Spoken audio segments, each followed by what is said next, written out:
अस्सलाम वालेकुम students, welcome to YouTube channel easy solutions of mathematics. आज की हमारी वीडियो का टॉपिक है ग्राफिकल मेथड।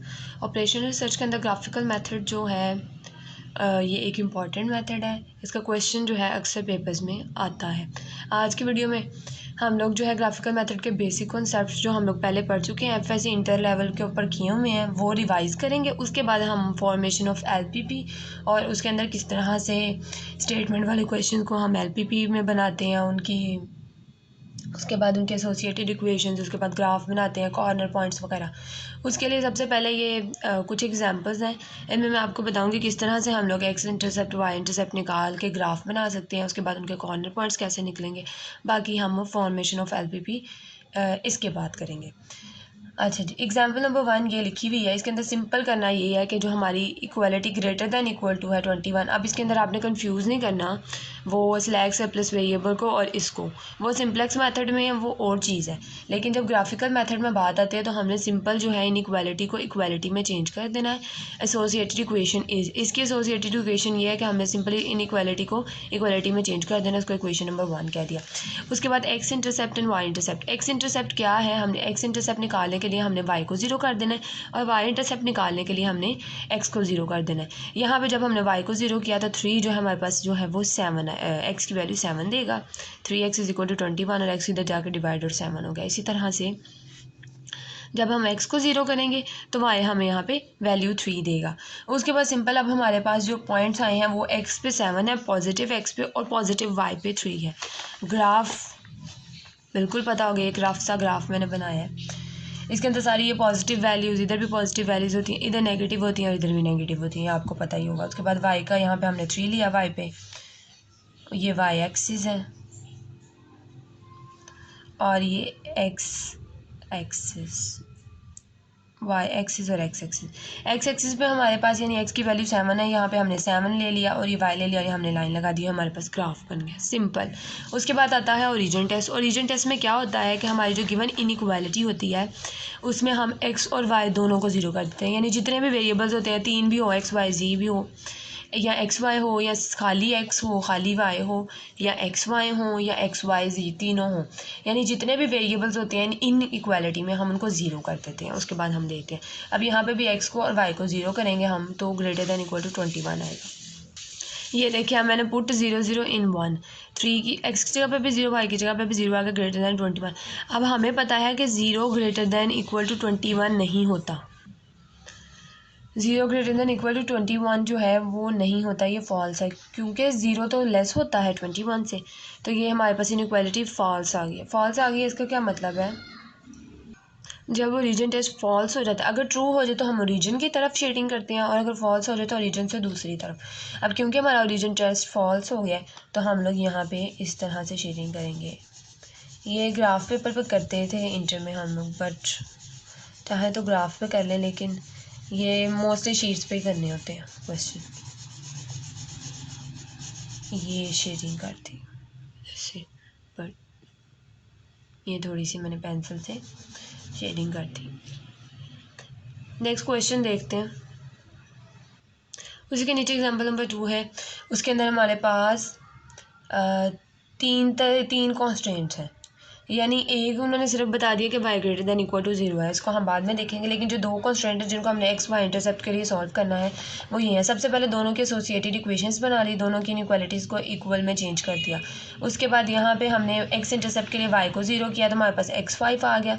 यहाँ पे y इंटरसेप्ट के लिए x को 0 किया तब भी y 5 आ गया। इसी तरह x इंटरसेप्ट में यहाँ पे हमने y को 0 किया, x की वैल्यू आ गई। y इंटरसेप्ट में हमने x को 0 किया तो हमारे पास y की वैल्यू आ गई।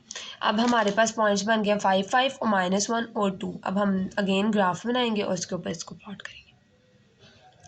अब ये ग्राफ है, इसके अंदर ये 5 और ये था 5, इस पे मैंने लाइन लगा दी। अब नेक्स्ट जो हमारा पॉइंट था वो था -1 x पे, ये रहा, और +2 जो है वो y पे, ये रहा। अब इनको हमने मिला देना, दोनों पॉइंट्स के ऊपर हम लाइन लगा देंगे, एक ये लगा देंगे लाइन इस तरह से।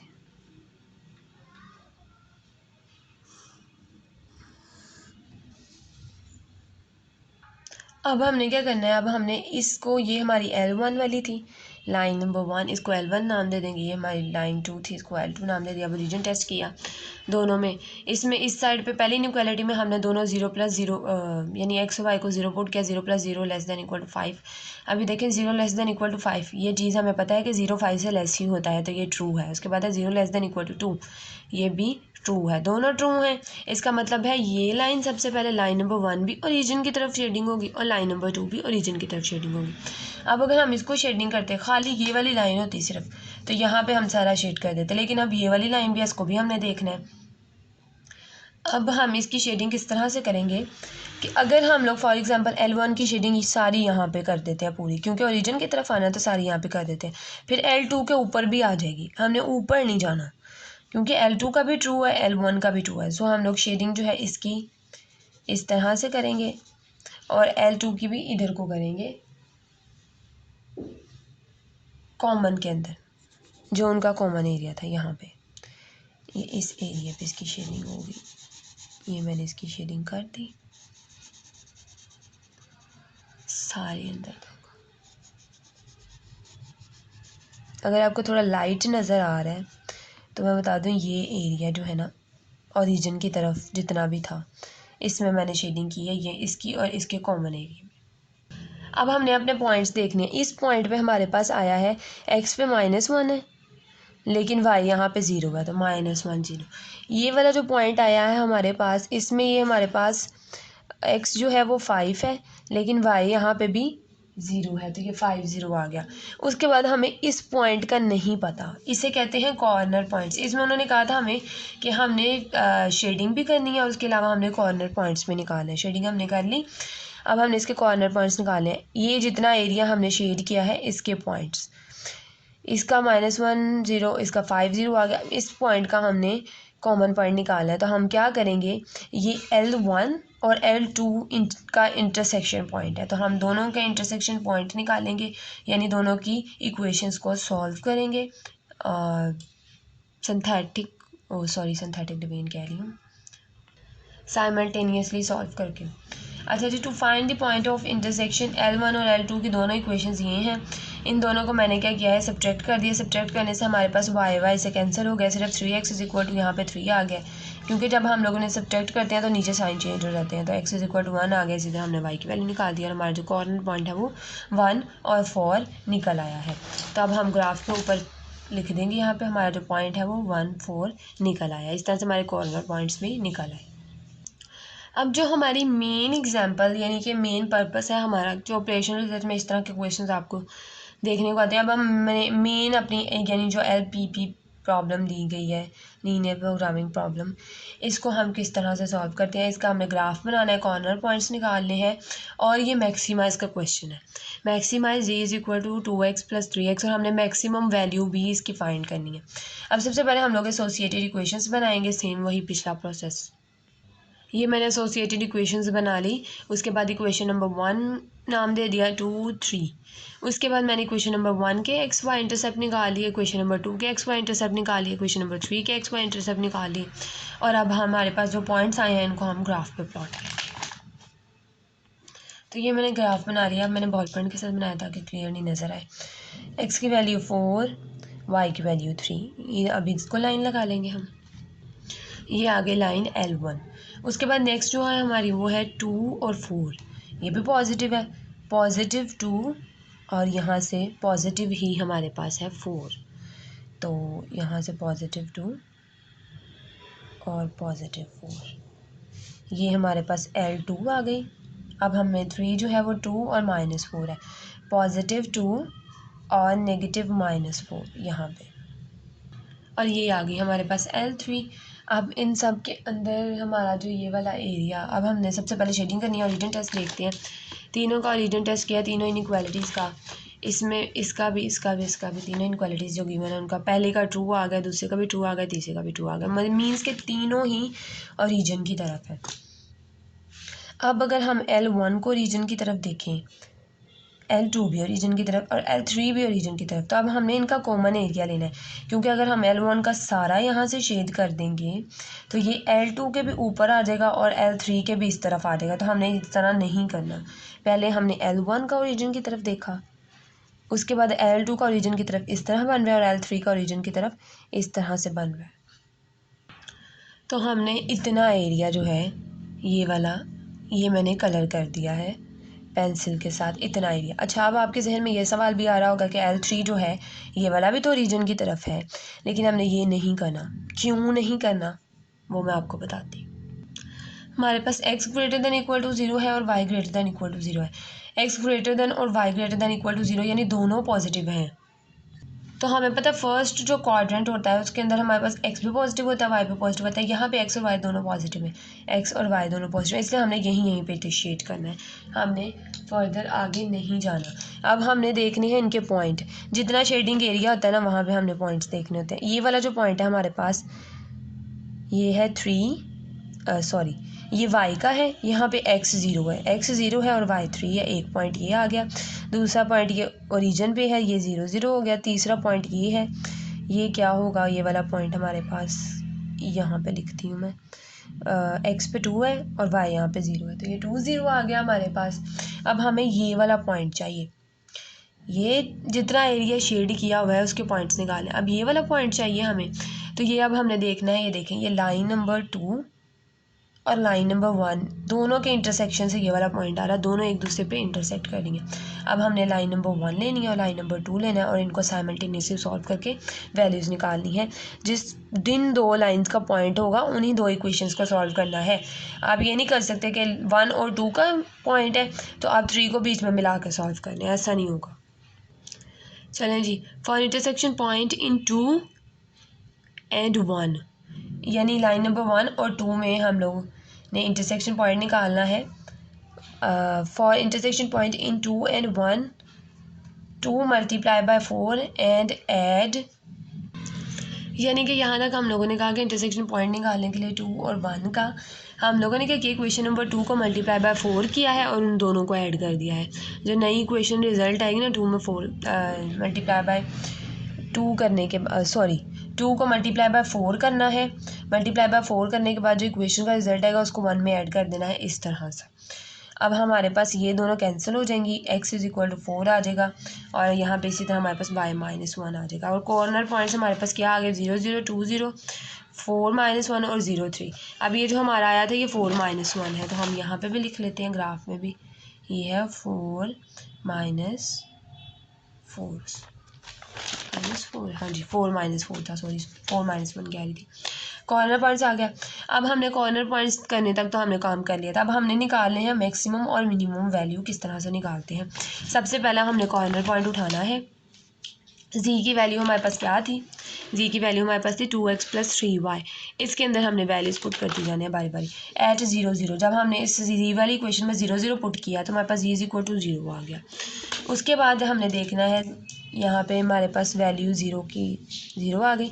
नेक्स्ट हमारे पास जो कॉर्नर पॉइंट था 2 0 था, 2 0 पुट किया हमारे पास तो हमारे पास जी इज इक्वल टू 4 आ गया।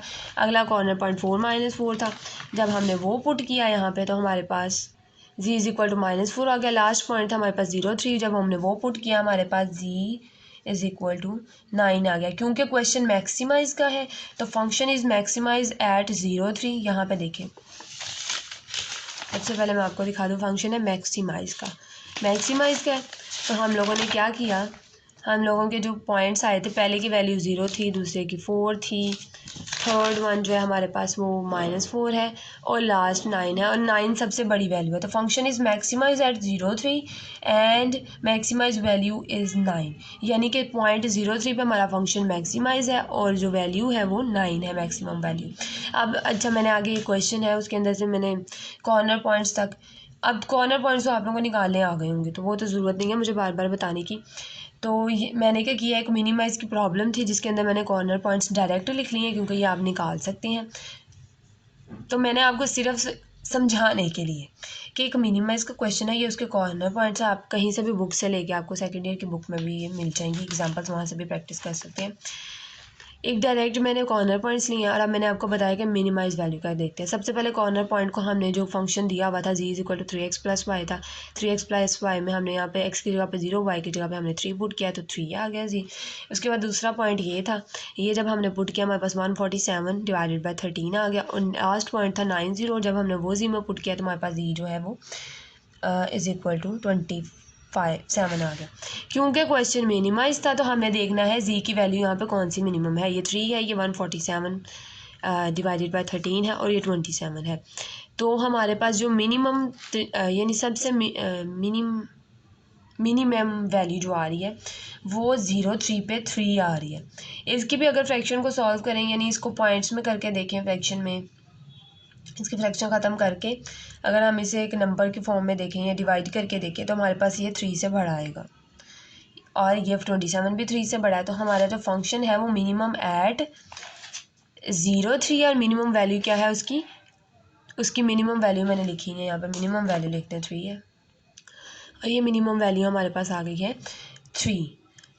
तो अब आप लोगों को मिनिमम और मैक्सिमम करना भी आ गया। अब आपको तकरीबन सारे कॉर्नर पॉइंट्स निकाले, यानी ग्राफिकल मेथड में एलपीपी अगर आ जाए तो आपको वो पूरी प्रॉपर तरीके से सॉल्व करनी आ चुकी होगी। स्टिल कोई क्वेश्चन है तो आप मुझसे कमेंट सेक्शन में पूछ सकते हैं। उसके अलावा एक और पॉइंट जो मैंने आपको बताना था, ये एग्जाम्पल नंबर 2 जो हमने सॉल्व किया, इसके अंदर जो y ग्रेटर दैन 0 था ना, वो शेडिंग में किस तरह से हमारे काम आया ये मैं आपको बताती हूँ। देखिए ओरिजिन टेस्ट दोनों का ट्रू हो गया था। अब दोनों का ट्रू हो गया जिस तरह हमने नेक्स्ट एग्जांपल में देखे। अब L1 का भी ओरिजिन की तरफ आया और L2 का भी ओरिजिन की तरफ।